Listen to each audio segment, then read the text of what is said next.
Hi, my name's Lorri Walker and I'm a psychic medium and angel channeler. For over a decade now, I've been able to connect families with spirits who've passed on. For the last 30-something years, I've been a nurse midwife, delivering babies and bringing spirit into the physical in a whole nother way. It's amazing, and I hope to get to share this with you. My name is Laura, and I had my first reading with Lorri.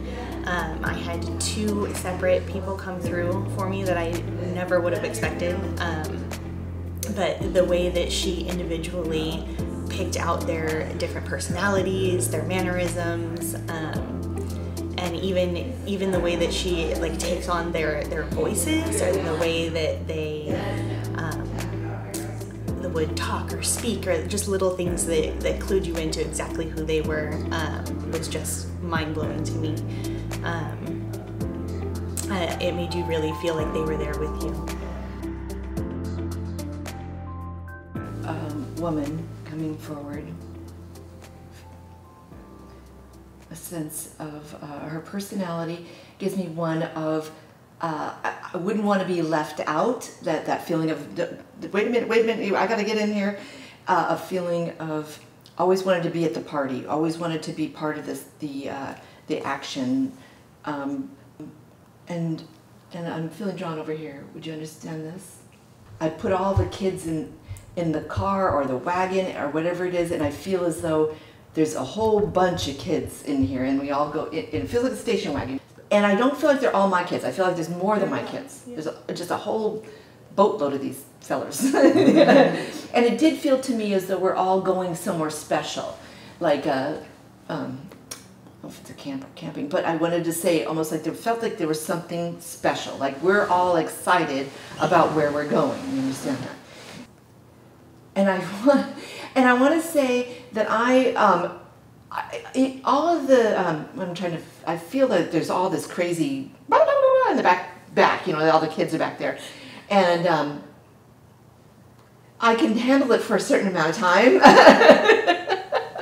And I feel like I can tolerate it for a while, kids, but hey, now we're going to have to just hold this stuff down because I can't even think to drive. Does that make sense?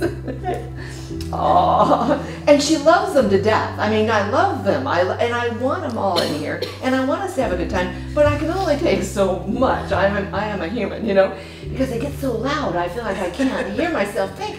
I can't even I mean, my goodness. And so she feels like, I know you're excited and I want us to have fun time, but I can only handle so much. Yeah, okay, let me just fill into that somewhere. And what's with the campfire? So I feel as though there's something with the campfire. Hold on, let me, so I feel like it gets kind of a blaze going. And then I feel like I'm kind of like, I'm also going like, don't fall in the fire. Like I'm kind of like making sure that there's, I even see sparks go flying, and it's like, I just feel concerned for the children. It's like, it got a little out of hand, this fire. Does that make sense, or would you have known about that? The campfire makes sense. It feels like it just gets like, kind of, it's nice, and then all of a sudden it gets kind of, whoa, like a little bit big, and I want to be watching the children. These gatherings for her, I feel as though they were long planned out. I want to do this. It almost feels like a ritual. Does this like happen annually? Yeah, I feel as though we know it's going to happen. We know where we're going to go. We know what we're going to do, and then everybody load up, and it's just something that we do, and I love it. Even though I get a little nippy now and then, I love it. There's something about when I get calm and I feel her, there's something about you that's very special. Do you understand that? I feel like, it's almost like I get this spotlight that goes on you, and if all the kids are around, there's you. And there's something about her relationship with you that's not like everybody else. She took me on as like her grandmother. Yeah, it feels to me like were you the only girl? Because I feel like you're the only one she thinks about. She is around you. Do you feel that? Because I feel like she wants you to acknowledge it. that gives her so much joy to think that you feel her, and that it's almost like her at the window going, hey, hey, hey, and she, like her coming in was just like, hey, I have to get in there, don't leave without me getting there.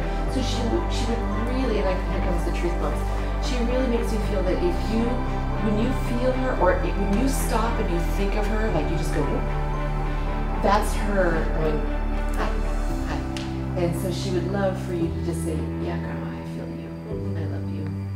And that would just bring her so much joy, because she really felt and feels so close to you that she would love to continue that relationship. She wants to make a point of saying that we do go on, and just because we don't have our physical doesn't mean that we don't have, we can still have a relationship. It's almost like texting or sending an email. You don't hear them always, but you can still communicate with them. You can still, we can communicate to people all around the world, and we'll never see them, we'll never hear them, they won't be in the room with us, but we can still do it, right? So she's saying, just know that. Thank you. And what was her name? Dodie. Dodie, what a cute Dodie. She wasn't my grandma. She was my best friend's grandma. Oh. But she was my grandma. Like she just passed recently. I didn't expect her to come through, but so the car story that I lost it is like the one story that I tell over and over and over again. Like no one would have known that. No one would have known that story unless I told it. And we would go camping all the time, and we went up to Big Bear, and me and my best friend were in the back of the car, and we were driving her insane. Like, this is the best part of the story. We were like 8 or 9, and we were just being obnoxious. And she made us get out of the car in the middle of Big Bear and walk for like a mile because we would not shut up.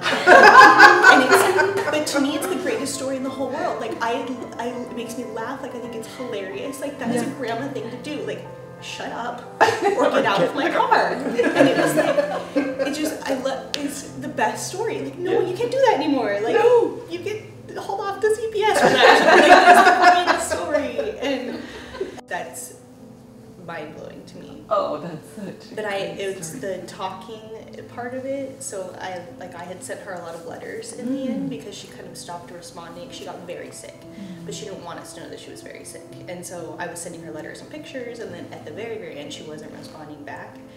And I think I took that kind of personally. So I think you saying that, like, you could still communicate with her, like, that made sense to me a lot. And then, so just the other day, I was talking to my best friend about her, and in my phone, like, her name came up, and I had this, like, sense of, like, wanting to hit the thing, like, call, like I know she's not here, but it came up, and I was like, I want to call, like, it had that, you know, like, it's like, why is she, like, it needed to call, so it's like, even as you kept saying it at the end, like, it didn't seem like it was specifically for me, but it was, like, I had that. She was trying to call you. The call button. She was like, talk to me. Yeah.